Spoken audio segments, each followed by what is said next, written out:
ये ज्योग्राफी का लेसन 3 है, हमारी बदलती पृथ्वी। अब गप नहीं करना है किसी को। तो सबसे पहले आप लोग भूस्थलीय प्लेट लिख करके डैश दीजिए। इसमें ध्यान से इसको समझिएगा। आपको पता है कि पृथ्वी में कई सारा क्या है, प्लेट है।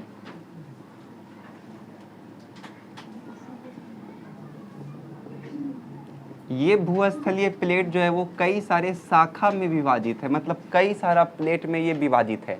और जब पृथ्वी के मतलब ये जो भूस्थलीय प्लेट है ये हमेशा घूर्णन करते रहता है, घूमते रहता है। क्यों घूमता है? क्योंकि पृथ्वी के अंदर आपको पता है क्या है, द्रवित मेग्मा है, जो आप पिछले क्लास में पढ़ लिए हैं।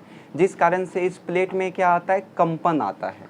इसको आप ऐसे समझ सकते हैं, जैसे आपको क्या करना है, घर में जाकर के एक बर्तन लेना है और बर्तन में आपको पानी भर देना है और नीचे से आप आग लगा दीजिएगा, ठीक है।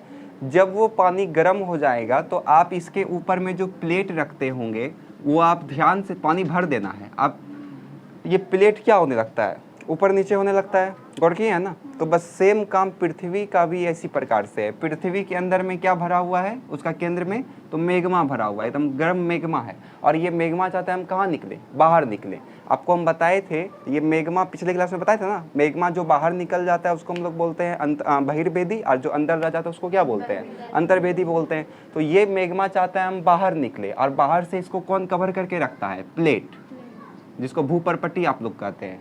अब ये मेग्मा चाह रहा है हम बाहर निकलें, और बाहर से कौन है, प्लेट। तो ये प्लेट को क्या करेगा, हिलाएगा।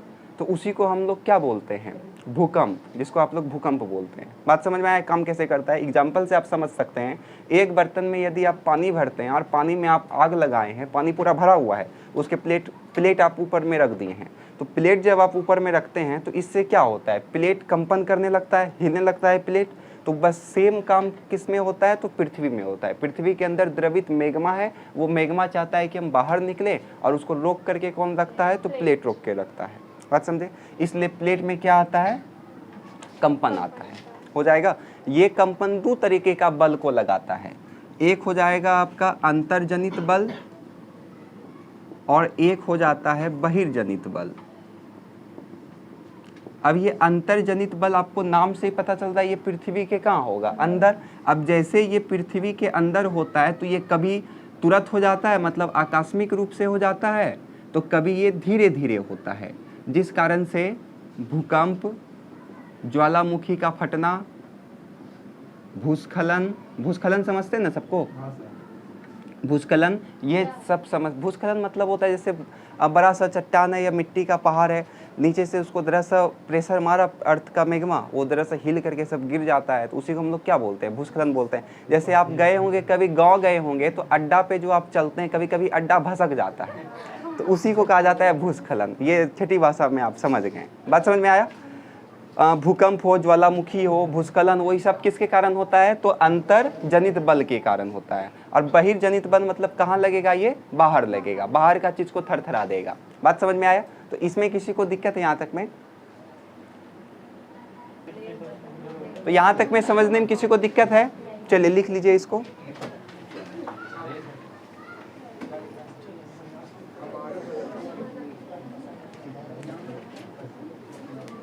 लिखिए,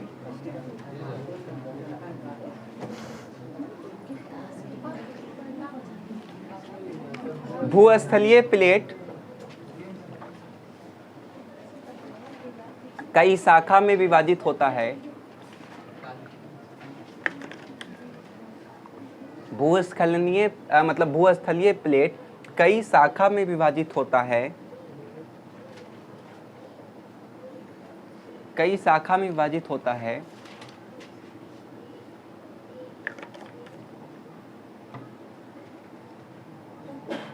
जो गति करते रहता है, जो गति करते रहता है, जो गति करते रहता है।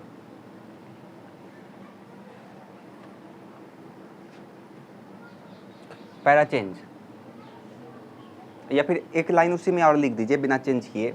यह गति होने का मुख्य कारण, यह गति होने का मुख्य कारण, यह गति होने का मुख्य कारण पृथ्वी के अंदर द्रवित मेग्मा का वृत्तीय दिशा में गति करना है। द्रवित मेग्मा का वृत्तीय दिशा में गति करना है। हाँ, वृत्तीय दिशा में गति करने का है।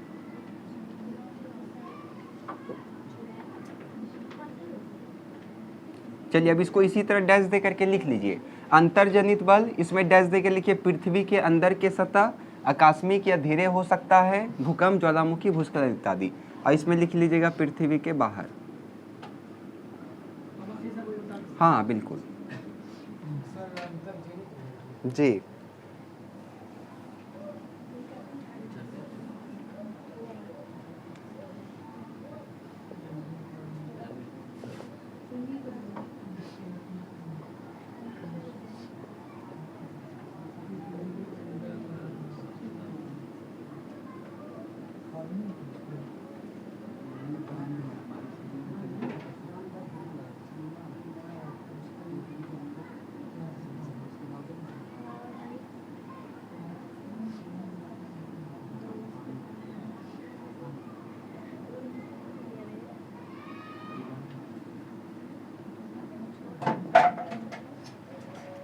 हो गया, मिटा दें।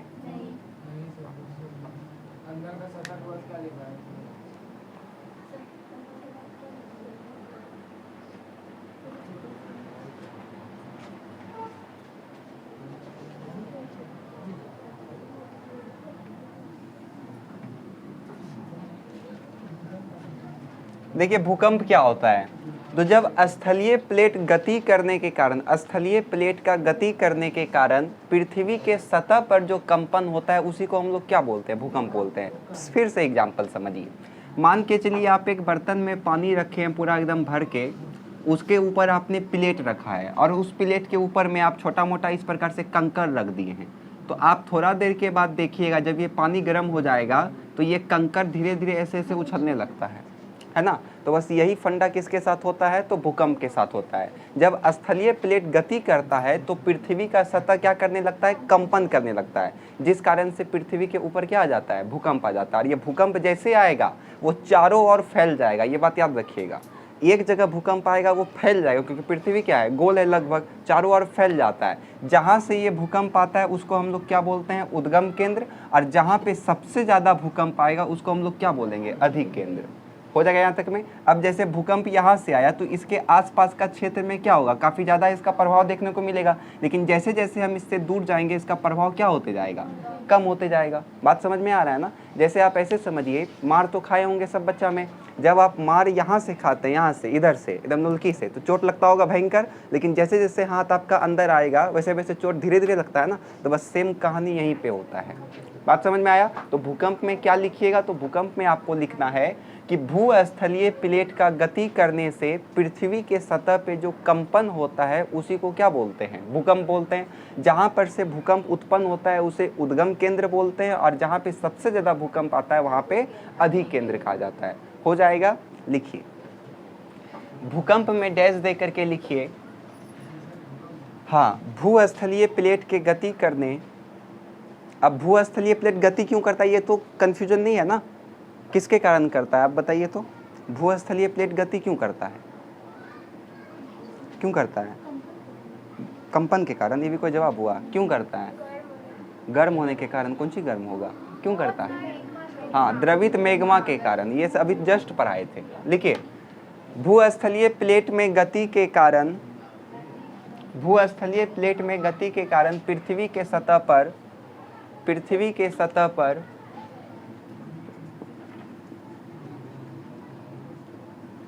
पृथ्वी के सतह पर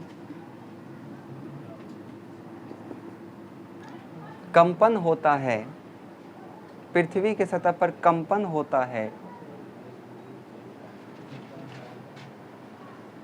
जिसे भूकंप कहते हैं। पृथ्वी के सतह पर कंपन होता है जिसे भूकंप कहते हैं। पृथ्वी के सतह पर कंपन होता है जिसे भूकंप कहते हैं। जहाँ से ये उत्पन्न होता है उसे उद्गम केंद्र कहते हैं। जहाँ से यह उत्पन्न होता है उसे उद्गम केंद्र कहते हैं।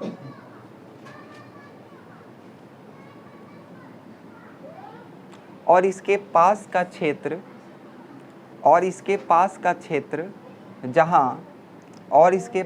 क्षेत्र जहाँ से यह उत्पन्न होता है उसे उद्गम केंद्र कहते हैं। और जहाँ पर इसका प्रभाव ज़्यादा होता है उसे अधिकेंद्र कहते हैं। और जहाँ पर इसका प्रभाव ज़्यादा होता है उसे अधिकेंद्र कहते हैं।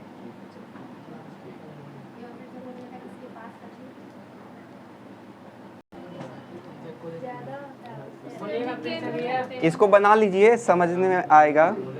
इसको बना लीजिए।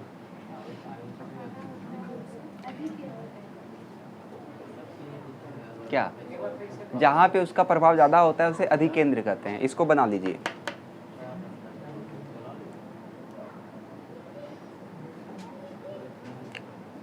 उसके बाद नदियाँ लिख करके डैश दीजिए।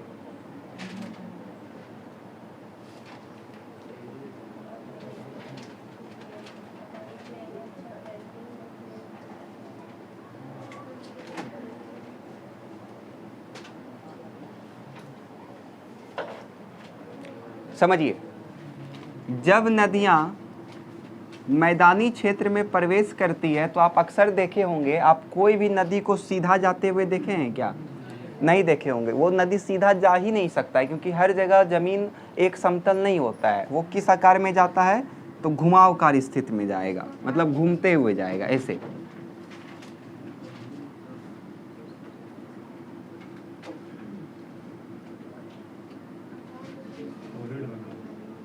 हाँ, तो आपको ये किस प्रकार से दिख रहा है? सांप के तरह। और सांप का संस्कृत क्या होता है? सर्प। ये होता है ना। बस सर्प के आगे आपको लगा देना है वी, तो क्या बन गया? विसर्प। तो नदी का इस घुमावकार तरीके में जाने को क्या कहते हैं? विसर्प। इसको, ये विसर्प का निर्माण करता है। यहाँ पे जो आपको जगह दिख रहा है इतना सारा, तो इसको हम लोग क्या बोलते हैं? विसर्प। क्या हमेशा वो उसी दिशा में जाएगी? नहीं। तो कभी कभी क्या होता है, इसका दिशा चेंज होने से थोड़ा सा ये कट जाता है नदी, और कटने के बाद ये अलग से थोड़ा सा एक झील का निर्माण कर देता है। आप लोग अक्सर देखे होंगे ऐसा। तो ये तो इसी का भाग था, लेकिन पानी कम होने से या रास्ता बदलने से ये इसको अपने से क्या कर लेती है? अलग कर लेती है, जिस कारण से अब ये जो बन गया उसको बोलते हैं चाप झील।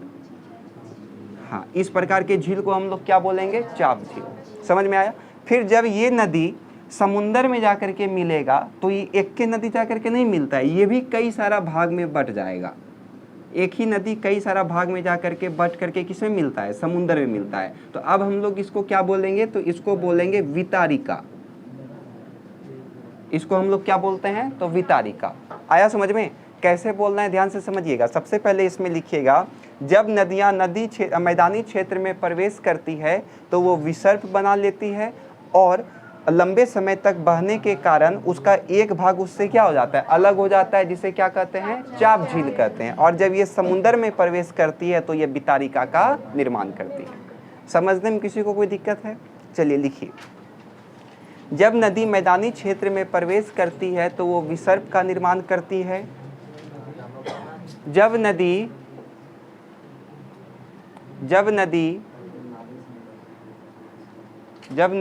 मैदानी क्षेत्र में प्रवेश करती है तो वह मुरावदार बहने लगती है।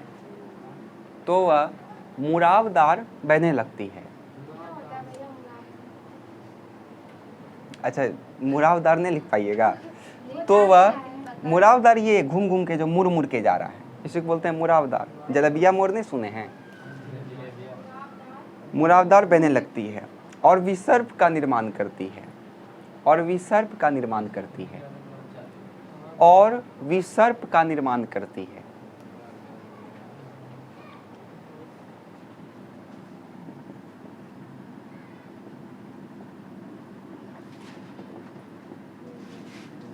हो गया?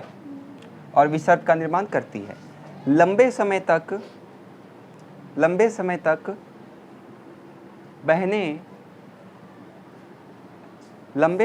बहने के फलस्वरूप के फलस्वरूप नदी का ही एक भाग कट के अलग हो जाता है, नदी का ही एक भाग कटकर अलग हो जाता है, नदी का ही एक भाग कटकर अलग हो जाता है, जो चाप झील कहलाता है, जो चाप झील कहलाता है। हाँ, चाप झील, जो चाप झील कहलाता है। और जब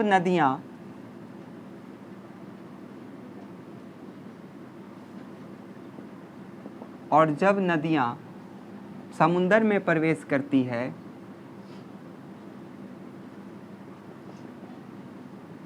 और जब नदियां समुंदर में प्रवेश करती है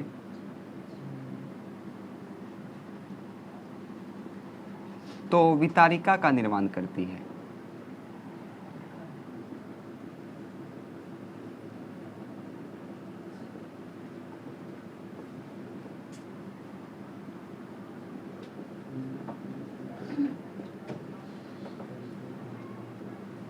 हो गया? अब आगे समझिए समुद्र वाला को। देखिए, समुद्र का जो लहर होता है, तरंग होता है, आपको पता है कि पत्थर को भी वो क्या कर देता है, काट देता है। तो लंबे समय तक एक पत्थर पे वो पड़ने के बाद पत्थर में वो क्या कर देता है, बड़ा सा छिद्र कर देता है। तो उसको हम लोग क्या बोलते हैं, तो समुद्री गुफा बोलते हैं। आप जब इसमें प्रवेश करिएगा तो ई पार से ऊ पार आप नहीं निकल सकते हैं, गुफा है नॉर्मल, वहाँ पे एक बड़ा सा छिद्र है। और जब यही छिद्र पूरा आर पार हो जाएगा तो उसको हम लोग क्या बोलेंगे, तटीय मेहराब। इससे आप आर पार हो सकते हैं। इसमें केवल इसका क्या रहेगा, छत रहेगा और दीवार रहेगा।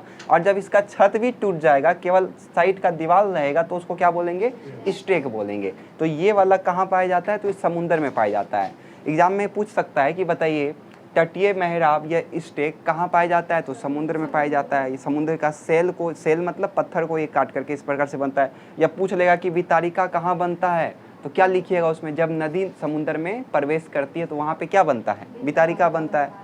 समझ में आया? या पूछेगा आपसे विसर्प कहाँ बनता है, तो आप क्या लिख सकते हैं, जब नदी मैदानी क्षेत्र में आता है तो वो घुमावदार का रूप ले लेता है, तो वहीं पे किसका निर्माण हो जाता है, विसर्प का निर्माण हो जाता है। तो इसमें समझने में किसी को कोई दिक्कत नहीं होगा।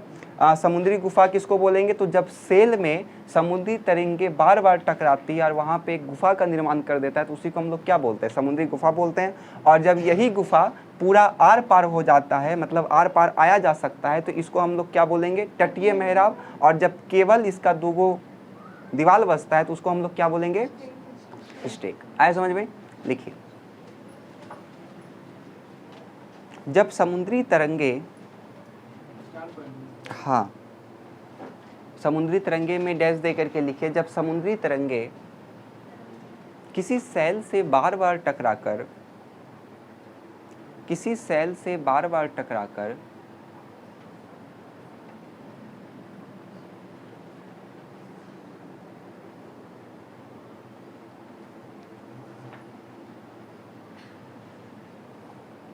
एक गुफा का निर्माण करता है, बार बार टकराकर एक गुफा का निर्माण करता है, तो उसे समुद्री गुफा कहते हैं, तो उसे समुद्री गुफा कहते हैं।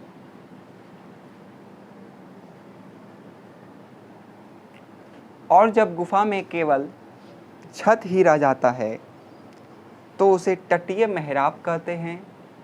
और जब गुफा में केवल छत ही रह जाता है तो उसे तटीय मेहराब भी कहते हैं। और जब गुफा में केवल छत ही रह जाता है तो उसे तटीय मेहराब कहते हैं।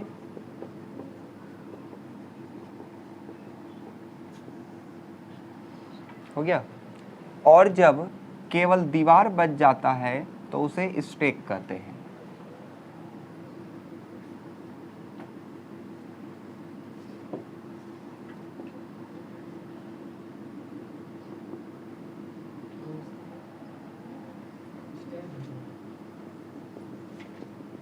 स्टेक है।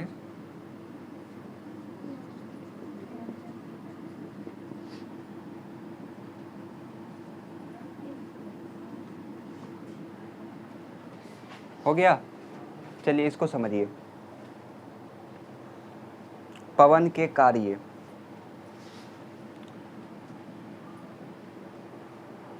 हो गया सबका?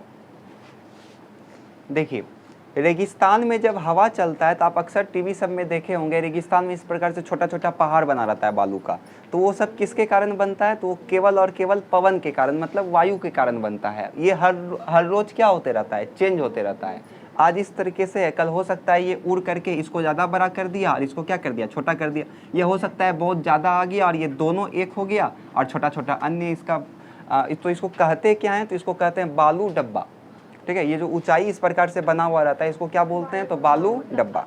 बात समझ में आया? और यही पवन जो छोटा छोटा रेगिस्तान में बालू का कण रहता है उसको उड़ा करके अगर कहीं और लेके चल जाए तब वहाँ पे किसका निर्माण ये करता है? लोएस का निर्माण करता है।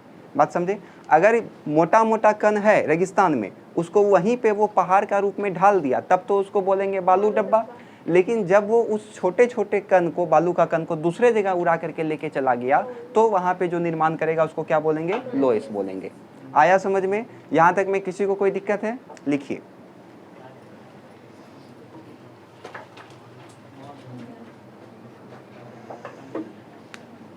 पवन पवन रेगिस्तान में, पवन रेगिस्तान में बालू के, पवन रेगिस्तान में, लिखिए, पवन रेगिस्तान में बालू के मोटे कण को उड़ाकर, मोटे कण को उड़ाकर, मोटे कण को उड़ाकर पहाड़ जैसी संरचना को बनाता है, पहाड़ जैसी संरचना को बनाता है, जिसे बालू डब्बा कहा जाता है, जिसे बालू डब्बा कहा जाता है।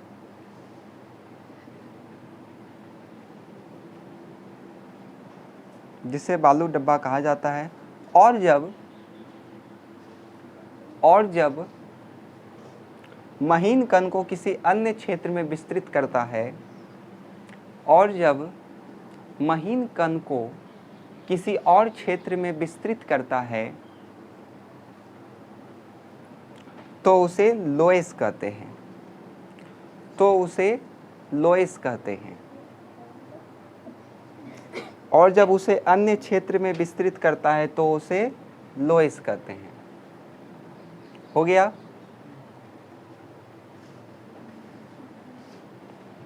लेसन 3 खत्म हो गया आपका।